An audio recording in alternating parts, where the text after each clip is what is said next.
Hey guys, welcome back to the WODdoc Project 365, episode 1066.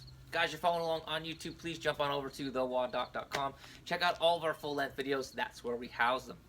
Got a great question today, talking about kettlebell swings, American-style kettlebell swings, so we're going all the way up over top of our head.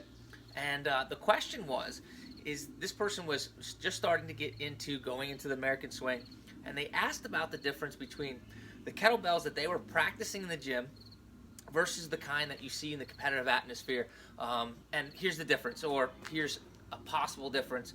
It's basically when the kettlebell rises and falls in the same arc, right? This is the one that we typically do in the gym, versus when we're trying to go faster, where the kettlebell rises on an arc, but it's pulled down almost like in a straighter line, and then caught into the hip. You'll see what I mean, right? So this is the slower version, all right? Oh, so the simple answer to that is that one is faster than the other, right? You can shave off fractions of a second if I'm able to pull it down, right? Because I eliminate a portion of that arc. And I'll show you what I mean.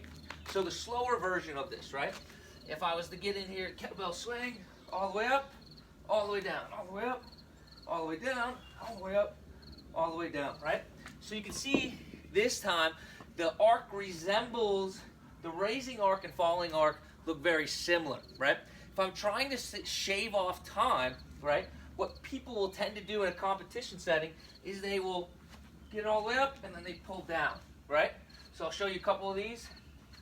All the way up, pull down, all the way up, pull down, all the way up, pull down.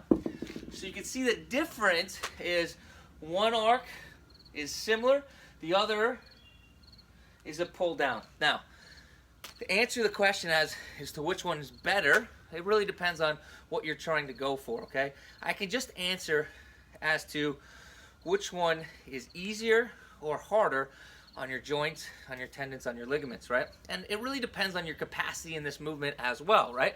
If your capacity is very high, this is very low under your threshold, it's not probably going to matter whether you do one versus the other. But if you're just starting out, here's what I would suggest. I would suggest the one in which the arc resembles, the raising arc resembles the falling arc. And here's the reason why.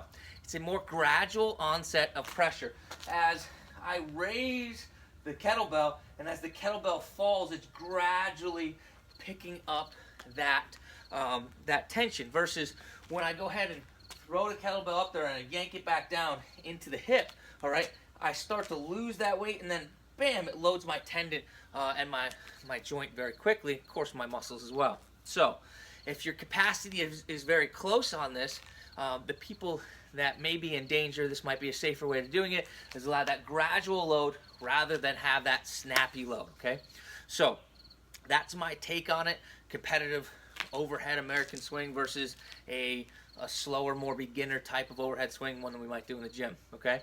So great question. Any more questions or comments, please post them below, and we'll get at them as soon as we can, all right? Guys, until tomorrow, we're optimizing function to optimize performance.